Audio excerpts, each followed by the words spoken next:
민 기자한테 좀 질문을 드리면 현장에서 정치부 기자들 많이 만나잖아요. 네. 조금 전에 질문했던 것 국힘은 백석 되느냐 아니냐 이것이 이번 총선에 전부 다 이런 예를 들어서 규정 정의 현장에서는 좀 동의를 할 만합니까?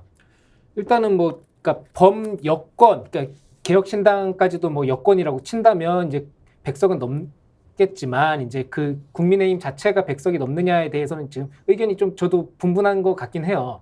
본인의 감은 어때요?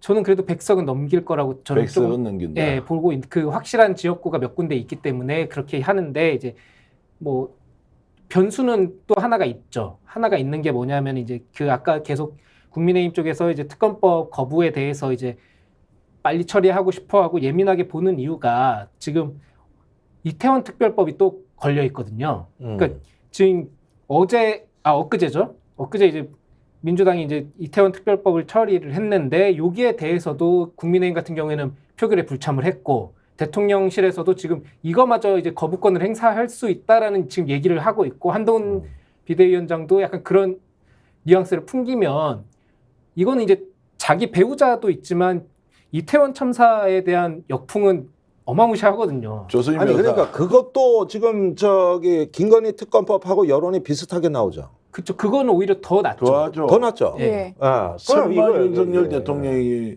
이태원 특별법을 거부한다? 그건 상상하기 어려운 아니 거 아니에요? 그런데 예. 지금 벌써 뭐라 그러냐면 국론분열법이라고 성격 맞아요. 규정을 맞아요. 해버렸다고. 그런데 이거는 김건희 특검법과 거의 파급력이 비슷할 수 있는 것이 사람 목숨이 지금 달렸던 법이고 이 서울 한복판에서 그 많은 청춘들이 일을 당했지 않습니까? 그것에 대해서 사실은 사실관계가 다 밝혀지지 않았다라고 보는 국민들이 너무 많으신데 그런데 이거를 특별법을 국회가 통과까지 시켰는데 그걸 거부한다? 이거는 사실은 네. 굉장히 파장이 클 거예요. 전 거부한다고 봐요. 그래요? 거부할 거, 할것 지금 같아요. 지금 예. 벌써 며칠 사이에 나온 지금 저 분위기는 뭐 분위기를 거부권은- 보십시오. 아니 이게 총선 때 국론분열법이라고 비대위원장이 얘기를 하는데 이 이야기는 단호히 거부한다는 얘기예요. 뭐 아니 저는 예. 그래서 그 100석 밑으로 국민의힘이 내려갈 수도 있다고 봅니다.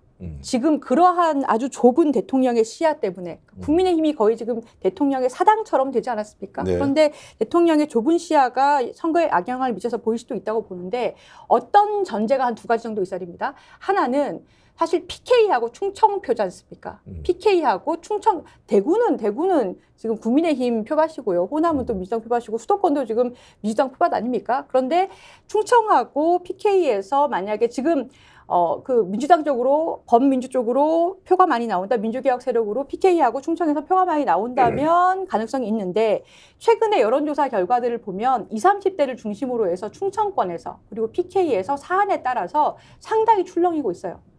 그리고 민주개혁 쪽에 표를 주겠다라는 사람들 상당히 많이 나오고 있습니다. 그래서 이 민심이 계속 된다면은 가능성이 있다. 국민의힘이 100석 미만으로 내려갈 수 있다. 근데 여기서 전제가 하나 있어야 될 것 같아요. 민주당이 실력을 보여줘야 된다는 거죠. 왜 그러냐? 지난 총선 때 180석 민주당이 몰아줬는데 지금까지 통과시킨 게 뭐가 있느냐? 라는 심리가 있단 말입니다.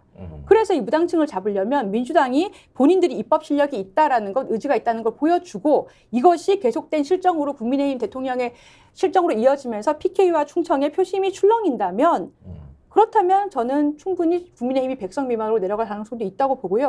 그래서 노란봉투법이라든지 이태원 특별법이라든지 뭐 김건희 특검법 민주당을 중심으로 해서 야권이 통과시킨 것 굉장히 잘하고 있다 이렇게 생각합니다.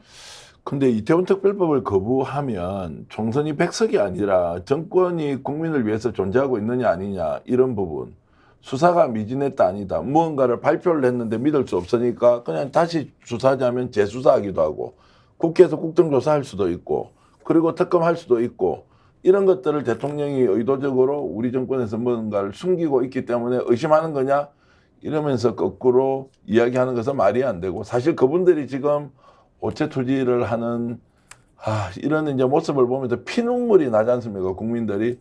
아니 그러니까 지금 이태원 특별법이 말입니다. 국민의힘 요구까지 받아서 만든 수정 법안이에요. 이게. 네네. 맞아요. 오히려 민주당이 저기 이태원 유족들한테 이 법 통과되고 나서 사과했어요. 누더기 법안이라는 비난도 있었죠. 그러니까 그 특검법에서 핵심이 빠졌는데 그러면은 특검도 빠지고 특별위원회로 갔지 않습니까? 그럼 위원장이 누군지가 사실 중요해요. 위원장이 그냥 손 놓고 있으면 식물위원회 되는 거예요. 근데 그 위원장을 원래는 유족이 추천한 사람으로 정해서 법안을 올렸는데 국민의힘하고 안 되니까 양보해서 그러면은 유관 단체가 추천한 사람 이렇게 바꿨습니다. 그래서 대한변협이나 보수적인 단체에서 추천하는 사람하고 유족이 추천한 사람하고가 이제 경쟁하게 될 거예요. 그런 법안으로 넘겼는데도 불구하고 지금 거부권을 행사하겠다는 거죠. 그러니까 보십시오. 오히려 이렇게 절충안을 만들고 했던 거는 정치적 유불리라도 떠나서 이 법안 자체 성사가 목적이 된 거 아닙니까? 그렇죠. 맞습니다. 그런데 그걸 거부하는 거예요. 그러니까 이거는 여론에 미치는 게 김건희 특검하고 또 달라요. 지금까지 이렇게 국민의힘 입장까지 존중해서 만든 법안 그거를 하면은 이렇게 되면 정치 따로 놀고 대통령실 따로 노는 거예요. 손발이 안 맞는다는 얘기거든요, 이게. 그러니까 수정안도 뭐 정쟁용이라고 하면서 퇴장을 했으니까요. 네. 아니 수정안은 본인의 의견을 반영해서 그 법안을 채웠는데 그것을 아니다라고 반대하는 국민의힘은 과연 국회에서 집권 여당으로서 역할을 하고 있느냐, 정말로 대통령실의 거수기 역할만 하겠다고 선언하는 것인지 여러분들이 판단해 주시기 바라겠습니다.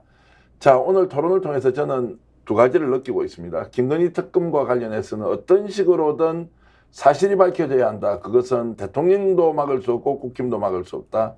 또는 야당도 이것이 정치적 타협의 산물이 되어서는 되지 않는다. 국민이 원하는 것은 실체적 진실이 무엇인지 반드시 밝히는 것이다 라는 것이고요. 두 번째는 이태원 특별법과 관련해서는 여야가 충분히 논의해서 누더기라고 하는 유가족들의 의견에 대해서도 사과를 하면서 통과시켜 놓은 건데 이것을 대통령이 거부하겠다? 저는 그렇게 믿지 않겠습니다. 대통령이 거부권 행사를 하지 않았기 때문이기도 하고요. 또 우리가 이 문제를 얼마나 심각하게 다루어야 하는지 국민 여러분들이 잘 알고 있기 때문이요. 만약 그런 일을 벌인다면 비슷한 특검법 거부에 대한 국민의 반감이 있는 것을 넘어서 대통령 자체를 인정하지 않을 수도 있다라는 이런 위기감을 가지고 대통령이 어떤 경우에도 특별법을 거부하지 않길 기대하겠습니다.